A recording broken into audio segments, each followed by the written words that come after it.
Assalamualaikum warahmatullahi wabarakatuh. Baiklah, kita akan mempelajari materi fluidastatis, materi fisika kelas 11. Fluidastatis. Apa itu fluidastatis? Sebelum kita mempelajari lebih dalam tentang fluidastatis, kita lihat dulu judulnya. Fluida. Fluida itu adalah zat alir atau zat yang dapat mengalir.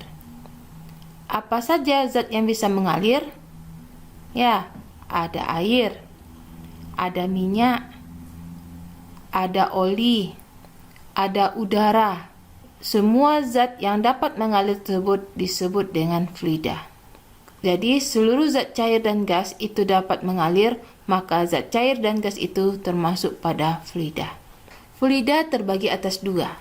Ada fluida statis, ada fluida dinamis. Fluida statis. Statis itu artinya diam. Jadi, fluida statis itu adalah ilmu yang mempelajari fluida yang tak bergerak atau fluida yang diam. Jadi, ilmu yang mempelajari zat alir yang dalam keadaan diam. Contohnya adalah air. Jadi, kita mempelajari air yang dalam keadaan diam. Bagaimana contohnya? Misalkan air yang ada di dalam gelas atau dalam ember. Air itu dalam keadaan diam.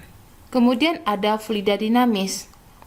Dinamis itu artinya bergerak. Jadi fluida dinamis itu adalah ilmu yang mempelajari tentang fluida atau zat alir yang bergerak atau mengalir. Contohnya apa? Misalkan ada air yang mengalir di dalam selang. Kedua materi fluidastatis dan dinamis ini akan kita pelajari satu persatu. Sekarang kita lihat dulu fluidastatis. Nah, sekarang mari kita lihat besaran-besaran dasar dalam fluidastatis. Yang pertama ada massa jenis zat yang dilambangkan dengan Rho. Massa jenis zat ini disebut juga dengan kerapatan suatu zat. Semakin besar kerapatan suatu zat, maka massa jenisnya pun semakin besar. Jika ada besi dan kayu dengan massa yang sama, tentunya mempunyai berat yang sama, karena berat tidak tergantung pada jenis benda. Tetapi pada volume yang sama, besi lebih berat daripada kayu. Kenapa? Karena besi mempunyai massa jenis yang lebih besar daripada kayu. Jadi massa jenis itu adalah kerapatan suatu benda yang dirumuskan dengan Rho sama dengan M per V, di mana Rho itu adalah massa jenis zat, M itu adalah massa benda, dan V itu adalah volume benda.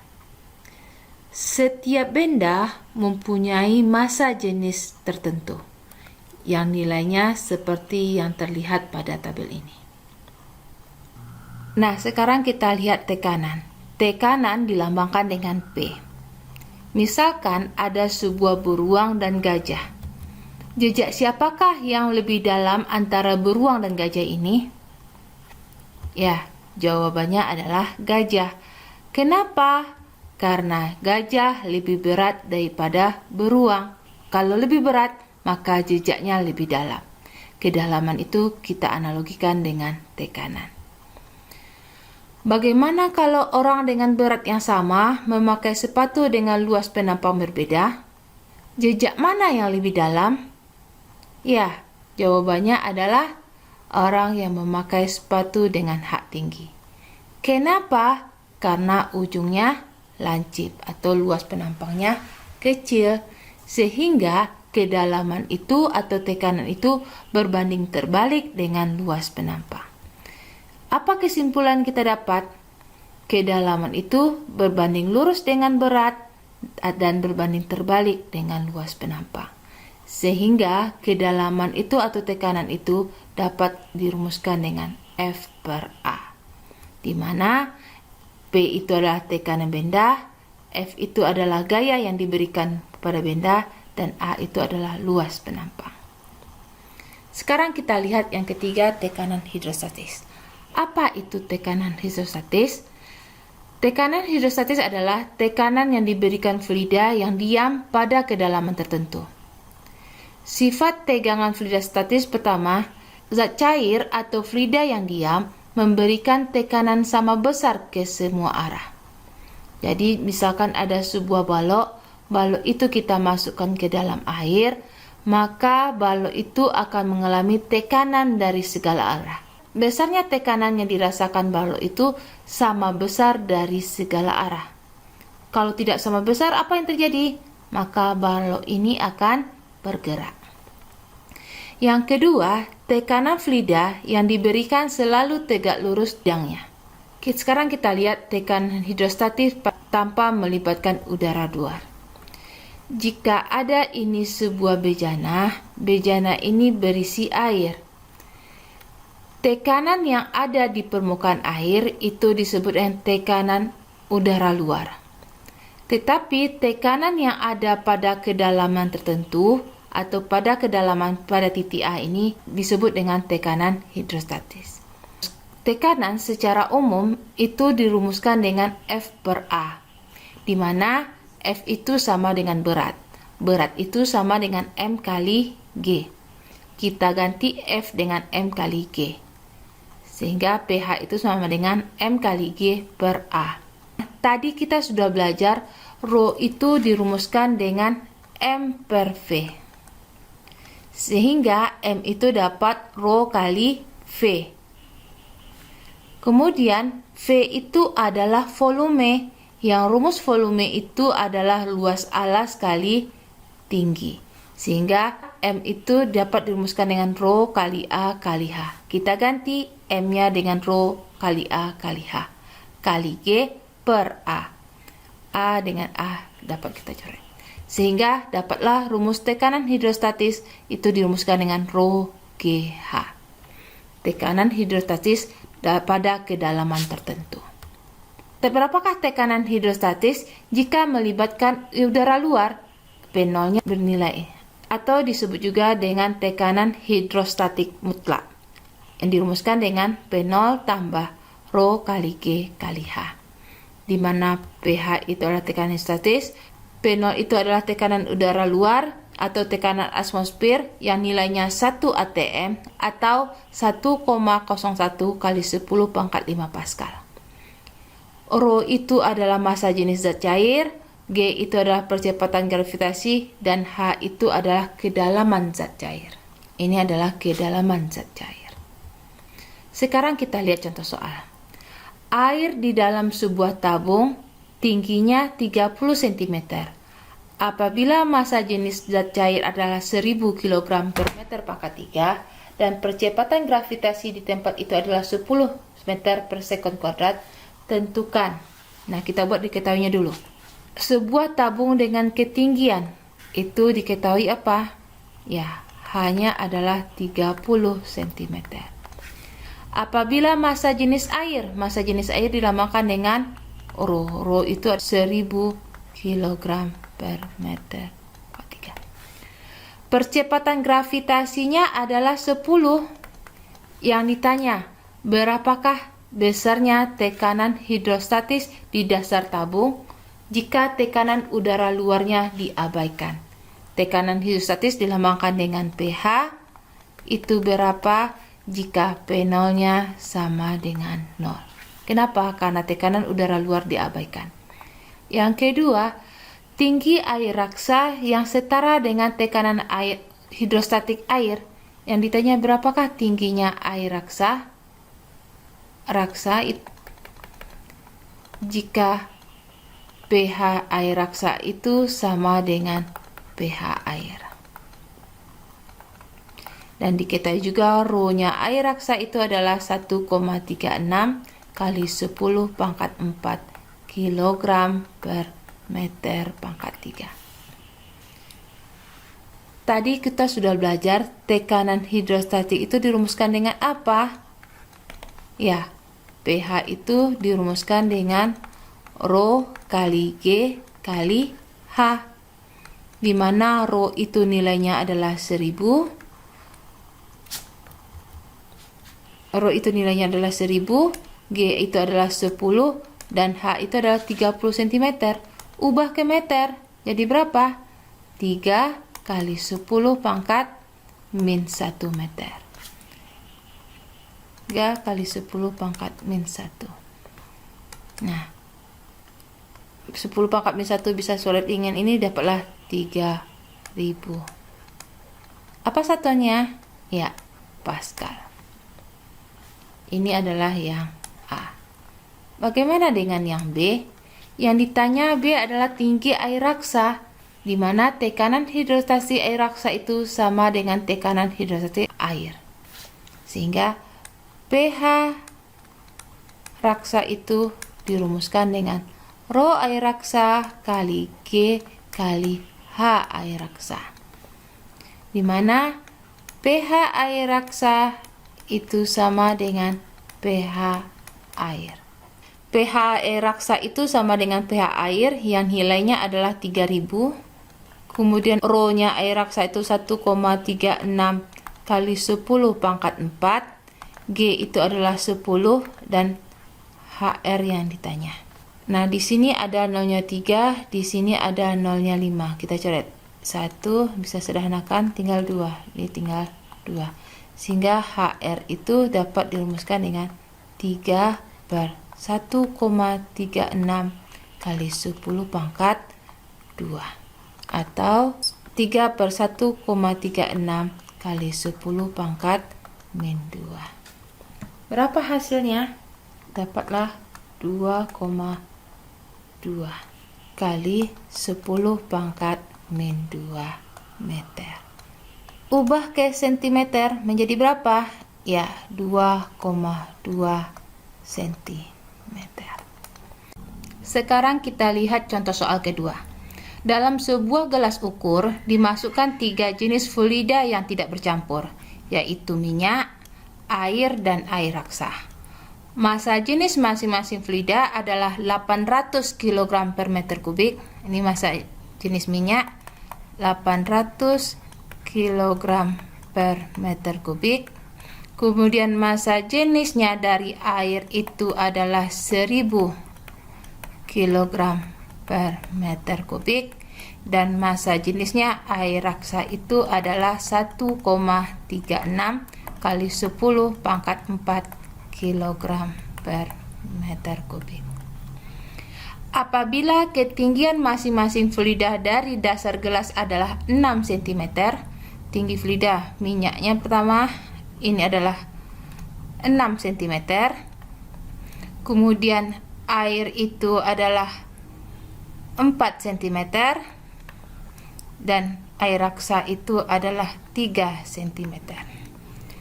Tentukan tekanan hidrostatik pada dasar gelas ukur.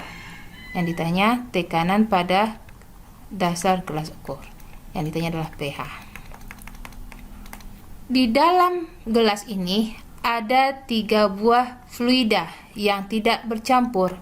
Maka besarnya tekanan hidrostatik yang dirasakan pada dasar gelas ini adalah gabungan 3 buah tekanan hidrostatik dari benda itu. Ada tekanan hidrostatik dari minyak, tambah tekanan hidrostatik darinya air, ditambah dengan tekanan hidrostatik dari air raksa. Tadi kita sudah belajar bahwa tekanan hidrostatik itu dirumuskan dengan rho kali G kali H. Hanya H minyak, rho-nya juga rho minyak. Tambah pH air itu rho air kali G kali H air. Tambah pH air raksa, rho air raksa kali G kali H-nya air raksa. Kita masukkan. Rho minyak tadi diketahui 800, kemudian G-nya adalah 10, H minyak itu adalah 6 cm, ubah ke meter adalah 10 pangkat 2. Rho-nya air itu adalah 1000, dikali G-nya adalah 10, H-nya itu adalah 4 cm, ubah ke meter menjadi 4 kali 10 pangkat min 2 meter. Rho-nya air raksa itu 1,36 kali 10 pangkat 4, G-nya adalah 10, dan tingginya air raksa itu adalah 3 cm atau 3 kali 10 pangkat min 2 meter. Mana yang bisa kita sederhanakan? Ya, 10 pangkat min 2 nya kita coret 2. 10 pangkat min 6 kita coret juga nolnya di sini 2. Di 10 pangkat min 2, di sini 10 pangkat 4, berarti ini tinggal 2. Sehingga 80 kali 6 dapatlah 80 kali 6 dapatlah 480. Kemudian 100 kali 4 dapatlah 400. Kemudian 1,36 kali 3 itu dapatlah 80. Maka dapatlah hasilnya adalah 4960. Apa satuannya? Ya, Pascal. Sekarang kita lihat contoh soal yang ketiga. Sebuah bendungan menampung air dengan ketinggian 5 meter. Nah, tinggiannya adalah 5 meter. Ketinggian dinamakan dengan H. Jika panjang dinding bendungan adalah 40 meter, berarti L-nya itu adalah 40 meter, maka besarnya gaya yang dibutuhkan oleh dinding itu untuk menahan air. Gaya itu dilambangkan dengan apa? Ya, benar, F. Tadi kita sudah belajar bahwa tekanan secara umum dirumuskan dengan F per A. Sehingga F itu dirumuskan dengan apa? Dari rumus yang di atas? Ya, P kali A. P itu adalah tekanan. Tekanan pada bendungan. Bendungan itu terdiri dari air, maka tekanannya tekanan hidrostatis. Tadi kita sudah tahu bahwa tekanan hidrostatis itu dirumuskan dengan Rho kali G kali H kali A. Sekarang kita masukkan. Rho-nya adalah air. Massa jenis air berapa? Ya, itu ketetapan yang harus kamu ingat, nilainya 1000 kg per meter kubik. G itu adalah percepatan gravitasi, nilainya 10, dan H-nya itu adalah 5 meter. Kali A. A itu adalah luas penampang, yang mana luas itu dirumuskan dengan panjang kali lebar atau panjang kali tinggi. Yang panjangnya adalah 40 meter dan tingginya adalah 5 meter. Dapatlah 200 meter kuadrat. Kita masukkan 200-nya ke sini, 200 meter. Maka 5 kali 2 adalah 10. Nolnya ada berapa ini? 1, 2, 3, 4, 5, 6 kali 10 pangkat 6 atau 10 pangkat 7 Newton. Kalau gaya satunya adalah Newton. Jadi besarnya gaya yang dibutuhkan untuk dinding untuk menahan air itu sebesar 10 pangkat 7 Newton. Sekarang mari kita lihat contoh soal keempat. Sebuah kolam renang dalamnya 5,2 meter berisi penuh air. Nah, ada sebuah kolam, Rho-nya itu adalah 1 gram per sentimeter kubik. Berapa kita ubah menjadi kilogram per meter kubik? Berapa hasilnya? Ya, 1000. Bagaimana caranya? 1 gram itu kita ubah ke kilogram. Berapa lompat dia? 3, tapi ke atas berarti 10 pangkat min 3. Sentimeter ke meter, berapa lompat itu? 2 ke atas. Berarti kalau dia pangkat 3 berarti 10 pangkat min 6. Maka dapatlah 10 pangkat min 3. 10 pangkat min 6 itu kita naik ke atas menjadi 10 pangkat 6 kilogram per meter kubik. Atau dapatlah 10 pangkat 3 kilogram per meter kubik. Berapakah tekanan hidrostatik pada titik yang berada 40 cm di atas dasar bak? Anggap ini titiknya. Titik A, dia berada 40 cm. Yang ditanya berapakah tekanan hidrostatik. Apa rumus dari tekanan hidrostatik? Ya, Rho kali G kali H. Di mana Rho-nya itu adalah 1000, G-nya adalah 10, H ini adalah kedalaman. Kedalaman itu diukur dari permukaan air ke titiknya ini, ke titik A ini. Kalau panjang ini adalah 5,2, kemudian jika kedalaman air itu sampai ke dasarnya adalah 5,2, kemudian letak titik ini ke dasar adalah 40 cm, maka hanya berapa? Ya, kita kurangkan 5,2 meter kurang 40 cm. Ubah ke meter dulu. 0,4 meter. Dapatlah 4,8 meter. 4,8 meter. Maka 4,8 kali 10 dapatlah 48. nolnya ada 3. Jadi 48.000 Pascal. Satuannya adalah Pascal. Ada jawabannya? Wah, satuannya dalam kilopascal. Pascal ke kilopascal, kalau ini 1000, berarti ini adalah sama dengan kilopascal. Maka dapatlah 48 kilopascal. Maka jawabannya adalah C. Sekian saja pembahasan kita hari ini. Assalamualaikum warahmatullahi wabarakatuh.